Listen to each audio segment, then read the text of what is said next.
Hello, everyone, and welcome back to the Thunder Today YouTube channel. I am your host, Dylan Hibbard, and in today's video, we are going to dive into the weekend. The Thunder played 2 games over the weekend. We're going to dive into the Mavericks Thunder game. We're also going to dive into the matchup of last night between the Utah Jazz and the Thunder without Shea.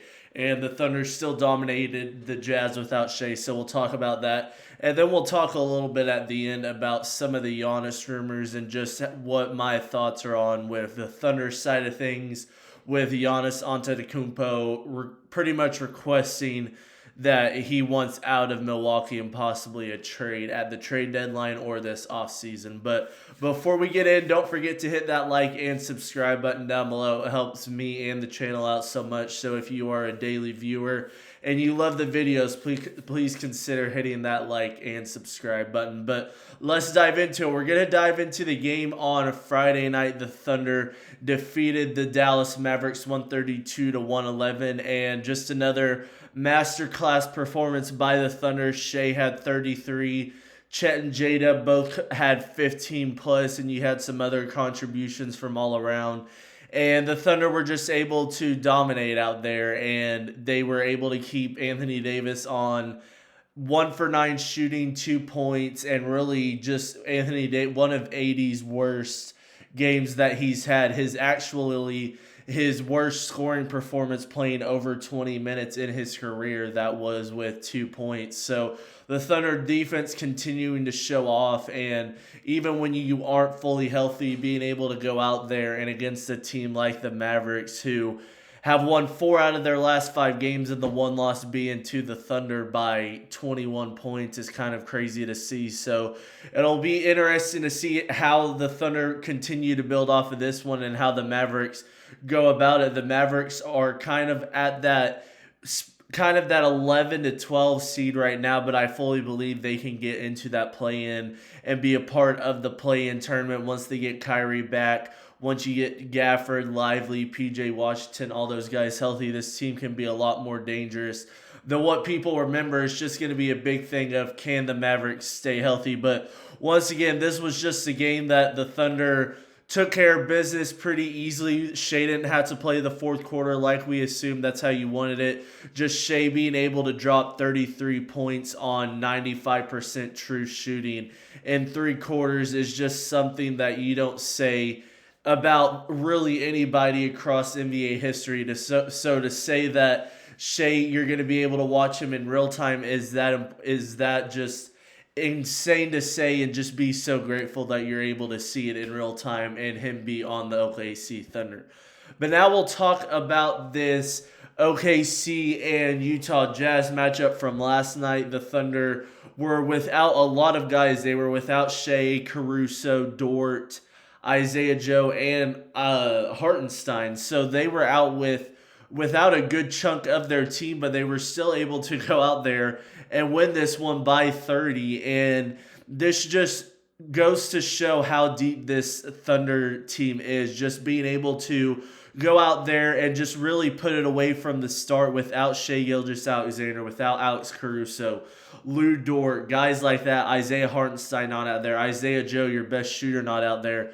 And to still go out there and just win this one by pretty much halftime is insane to see. Chet and Jada both combined for 50 apiece. They both had 25. Brandon Carlson had himself an amazing game with double digits. Aaron Wiggins had 19 as well. And you just get contributions from all these guys and being able to get double digits points from Brandon Carlson, who I said with this Isaiah Hartenstein injury, he's going to be a big part of what the Thunder want to do in some games, and this was a game where he was able to play when you have a lot of injuries and you don't have Isaiah Hartenstein out there. He's going to play some backup big minutes, and he goes out there and has 13 points or so and really shows off in very limited time. So that was really great to see from this Thunder team. And the big thing, like I said, is just that this Thunder team was able to go out there and just absolutely dominate without Shea. We found out that Shea wasn't going to play over the weekend. He had some injury with his elbow, so we'll see if that was just more of a precautionary thing as the Thunder get into the NBA Cup stuff this week, and just kind of letting him have this one night off when you're playing Utah and you know that it's probably a winnable game. It's especially against a team like Utah. You can go out there, give him rest, and let him be rested up for a Wednesday matchup in the semis of the NBA Cup, because you know that come the NBA Cup on Wednesday when you have the Suns, and then Saturday when you had the semis against whether it be the Lakers or Spurs.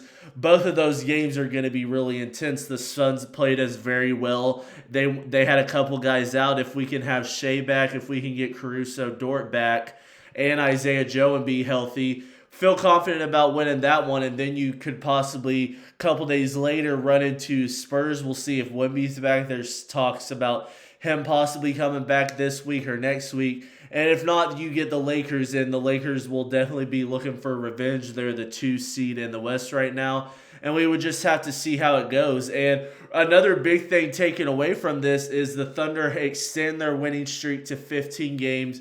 They're now 23-1, and that's significant because the Warriors started 24-0, so we're 24 games in. The Thunder are 1 game behind at 23-1, could very well be 24-0. So if, fingers crossed, the Thunder go in Wednesday night against the Suns and win this one, they'll tie the Warriors, because the Warriors would go on to lose their next one against the Bucks in Game 25. We would both be 24-5 through 25 games, so that's something else to kind of keep your eye on for kind of that chasing the 73-win mark. And Warriors fans and a lot of people are always like, well, the Warriors started 24-0. Well, now we're looking at a potential, if you look at the 25 games, because the Warriors lost that 25th game, the Thunder are 24-1, and they're going to be, if they win, right in a 16-game win streak. So through 25 games, it's looking very similar to how the Warriors is. Obviously, that's going to solely depend on how healthy this Thunder team stays. It feels like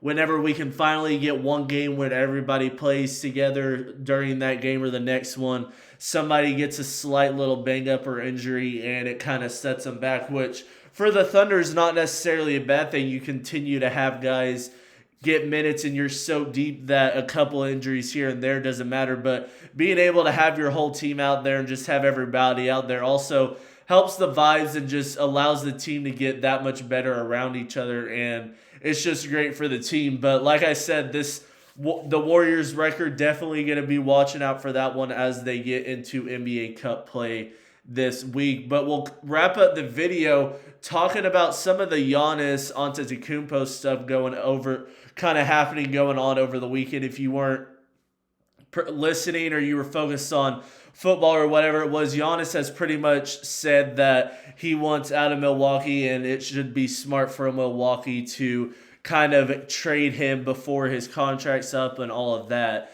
And there's a lot of different teams that are kind of in the mix. A lot of the teams that are being set over are the Miami Heat, New York Knicks. You have teams like that. You also have teams like the Spurs.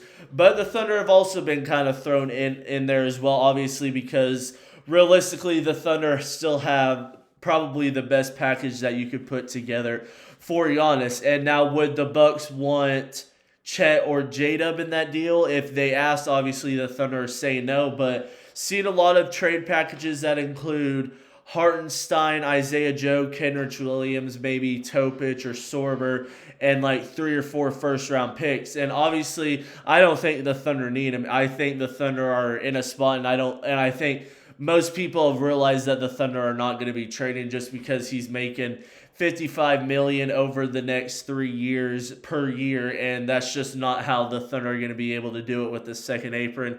It would cause a lot of money problems, and it just feels like if Giannis got on here, it would kind of mess up all of this chemistry that the Thunder have going on. But it's a fun idea to talk about because the Thunder could just go out there, and realistically they probably do have the best package. Even if you wanted to give up Chet Holmgren in that deal, you give up Chet Holmgren and you still have Shea, J-Dub, and Giannis as a big three, which would just be unreal, and you would most likely win the next 2 or 3 years. But for the Giannis destinations, we've talked about the Heat. You obviously have the Knicks that are a big contributor. The Hawks are in this one as well, and the Spurs as well. And Spurs are in it because obviously if you can get Victor Wembanyama and Giannis, that rivals the OKC Thunder, the Denver Nuggets, and the Houston Rockets right away, obviously the Lakers as well. And it just makes the West that much better. But it also feels like the Giannis kind of wants to stay in the East. So does he go to... It feels like he's going to most likely stay out East unless it is the San Antonio Spurs. I don't see him going out West for really any team at this point. I think he wants to get with a good East team, help them become contenders, and try to get them out of the East to face whoever comes out of the West. But we'll have to see as this Giannis stuff contributes, how it affects the OKC Thunder in the short and long term. But that'll be it for me today, guys. I hope you guys enjoyed this video. Once again, make sure you hit that like and subscribe button down below, and I will see you guys in the next one. Peace.